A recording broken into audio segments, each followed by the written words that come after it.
बहुत मुद्दत से ऐसा है कि तुम खामोश रहती हो।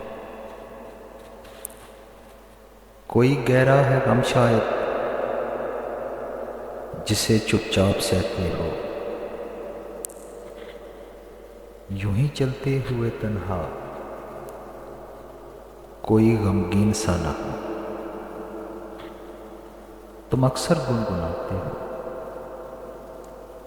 दुरानी गुफ्तगू यूं ही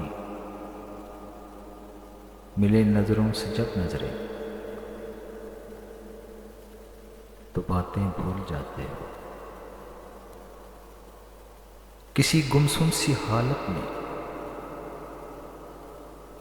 या फिर बारिश के मौसम में फकत इतना ही कहते हो, उदासी बेवजह सी है, बहुत बोझल तबीयत है। भला सच क्यों नहीं कहते, किसी को याद करते हो। बहुत मुद्दत से ऐसा है कि तुम खामोश रहते हो।